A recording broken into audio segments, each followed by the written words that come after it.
Sekarang bagaimana cara teman-teman mengupgrade diri agar teman-teman semakin lama bisa semakin bagus menulis dan bisa menghasilkan sebuah tulisan yang menarik ya teman-teman, tulisan yang bagus. Nanti saya kasih contoh, ada seorang seorang penulis, seorang profesional yang dia bisa menulis di buku pertamanya tuh langsung bestseller ya. Karena apa ya, dia mau mengupgrade diri ya, dia selalu berusaha belajar dari waktu ke waktu gitu. Nah, yang pertama adalah teman-teman harus melakukan pelatihan penulisan ya. Pelatihan penulisan bisa jadi misalkan teman-teman ada ikut kursus menulis gitu kan, baik yang offline maupun online gitu. Jadi kan ada cukup banyak ya pelatihan menulis. Tapi ya kalau teman-teman punya kendala waktu, punya kendala budget ya, biaya ya, teman-teman mungkin bisa tidak mengikuti pelatihan menulis yang berbayar, tapi teman-teman bisa bergabung di kelompok menulis ya.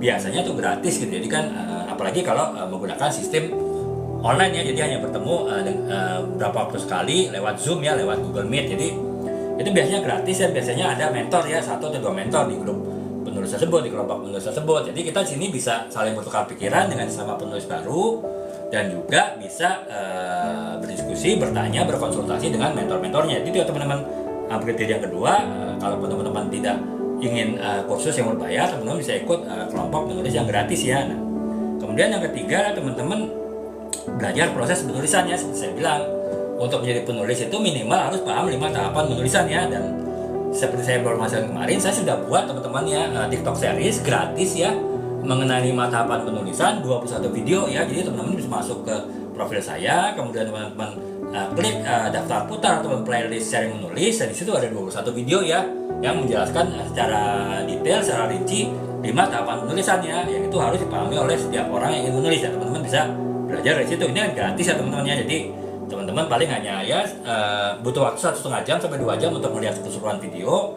Itu teman-teman sudah bisa punya basic menulis ya. Jadi itu teman-teman bisa belajar proses penulisan dari banyak cara ya, termasuk yang gratis yang saya bilang tadi. Saya sudah sediakan TikTok series buat teman-teman pelajarin gitu.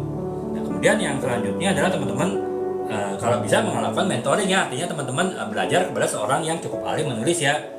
Itu akan lebih mudah dilakukan kalau teman-teman ikut kelompok menulis ya. Kelompok menulis yang biasanya gratis, nggak berbayar, tapi di situ ada mentor ya, dan mentornya biasanya juga sudah pengalaman menulis banyak buku, sehingga ya kita bisa belajar ya dari mentor tadi gitu. Kemudian yang kelima, teman-teman harus bisa menerima kritik ya, dan juga feedback gitu ya. Karena kan dalam kita menulis awal-awal pasti banyak kritik ya, pasti banyak feedback ya. Teman-teman harus melihat kritik itu sebagai saran untuk membangun ya. Jangan teman-teman menganggap kritik itu adalah cara untuk menjatuhkan teman-teman gitu. Jadi sebaiknya teman-teman memandangnya begitu ya. Jadi ya teman-teman juga bisa menulis dengan baik dengan mendasarkan kepada kritik-kritik ataupun saran-saran yang diberikan. Jadi